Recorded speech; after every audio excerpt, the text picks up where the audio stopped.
Selamat pagi Sobat Kremes di seluruh dunia dimana Anda berada. Salam Kremes, Kremes. Berkat dalam kembali berjumpa dengan Mobon 153. Hari ini 25 Mei 2020, Lebaran kedua. Di rumah saja kita berbagi cerita dengan orang-orang yang kita cintai supaya tetap terinspirasi dan memberkati, saling meneguhkan.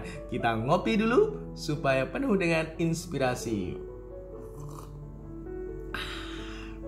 Mari, meskipun liburan, kita tetap belajar agar hidup kita tetap penuh dengan inspirasi dan motivasi untuk melakukan hal-hal yang penuh dengan kebaikan bersama Tuhan yang menemani, melindungi, memberkati. Kemarin, Ahmad Yuryanto, Jubir Penanganan COVID-19 ya, mengatakan kita tidak bisa kembali ke kondisi normal. Kita harus membuat paradigma baru. Kenapa? Karena tahapan-tahapan setelah ini akan kita lalui masih cukup berat. Maka dunia sekarang ini mengalami pandemi ini yang sungguh-sungguh menyesakkan hati, namun kita harus tetap optimis. Maka dari itu kita harus membuat strategi hidup baru. Apa itu? Yang pertama, kita harus berani mengubah cara hidup kita, kebiasaan kita. Tidak mungkin dengan cara hidup kebiasaan yang lama. Kita harus membuat kebiasaan dan cara hidup yang baru di saat-saat ini. Lalu juga kita harus selektif dengan kegiatan-kegiatan, apalagi untuk keluar rumah ya, kegiatan yang di luar rumah. Dan tentunya yang ketiga, kita tetap harus jaga kebersihan, kita jaga kesehatan. Maka rajin cuci tangan dengan air yang mengalir itu harus. Lalu kebiasaan untuk memakai masker kalau kita pergi ini juga harus selalu dilakukan, harus selalu dilaksanakan. Bahkan kalau kita mendapatkan berita 24 Mei kemarin ini yang meninggal 21 orang. Totalnya jadinya 1.372 orang. Sembuh ini kemarin 153. Total sembuh 5.402. Positifnya bertambah 526 orang. Jadi akumulasinya 22.271. Wah, ini semua provinsi tersebar di sana, ada 404 kabupaten yang sudah terdampak penyebaran virus corona ini ya. Maka kita harus waspada ya, belum ada vaksin. Maka harus jaga kesehatan untuk pribadi dan juga orang-orang yang kita cintai ya. Semoga tetap baik.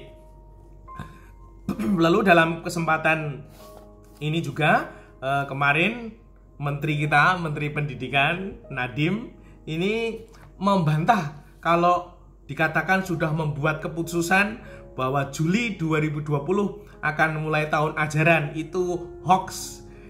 Mohon sabar, kita harus menunggu semuanya agar kembali memungkinkan untuk melakukan sesuatu. Karena keputusan sungguh tidak di tangan Kemendikbud, namun ada di gugus tugas penanganan COVID-19 ini.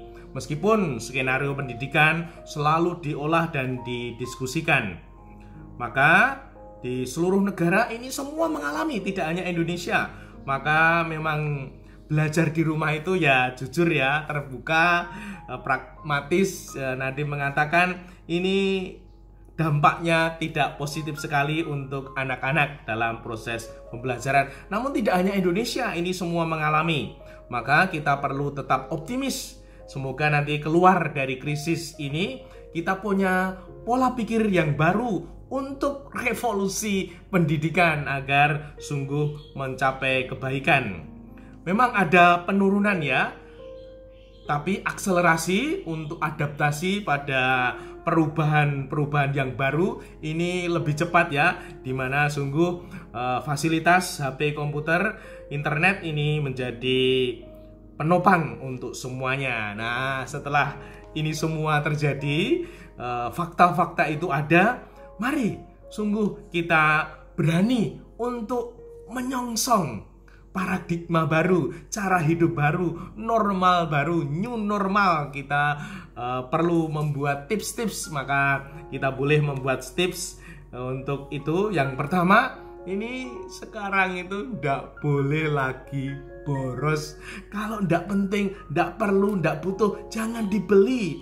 Kita harus hemat agar hidup kita selamat dan penuh berkat. Harus berani memanggul salib kita masing-masing untuk ngampet keinginan yang tidak perlu ya. Lalu juga untuk berani sekarang ini belajar sesuatu yang baru, keterampilan yang baru. Misalkan orang menyebutnya internet skill. Nah, apakah kita punya keahlian untuk ke sana dan juga membuat video, edit video. Nah, lalu bagaimana sungguh juga HP ini tidak hanya untuk alat komunikasi saja, namun kita sungguh menjadi alat belajar dan alat bekerja untuk membuat ini itu, bahkan untuk bekerja. Lalu akan ada prediksi bahwa semakin banyak nanti itu ada pengangguran, bahkan sudah dimulai sekarang ini ya. Maka saat ini waktunya untuk berani menciptakan pekerjaan sendiri, menciptakan peluang-peluang sendiri untuk membuat kreasi-kreasi sendiri. Nah, ini harus dilakukan ya. Lalu untuk pekerjaan-pekerjaan atau ilmu yang perlu dan akan selalu dibutuhkan itu kedokteran dan perawat ya. Ini sungguh-sungguh luar biasa ya. Tentang kesehatan ini menjadi faktor utama, bukan pengetahuan teori yang banyak sekali, namun kedokteran, karena ini sungguh akan berfungsi untuk masa depan manusia. Lalu juga kita harus sabar ya.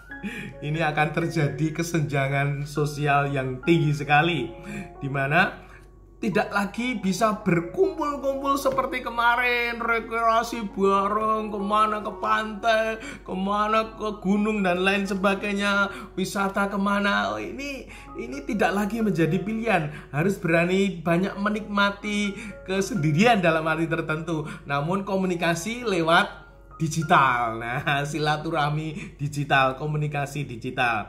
Ini memang tidak semua orang bisa.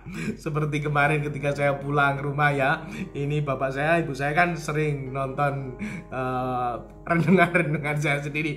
Nah, ini kalau nonton sendiri ya iso ya, nyetelewe ra iso, milihnya channel aja enggak bisa. Nah, semoga sungguh-sungguh ini menjadi kesadaran kita bahwa akan terjadi kesenjangan. Maka untuk itu kita harus berbelas kasih, compassion kepada orang tua, kepada sesama yang tidak mampu untuk menuju ke sana.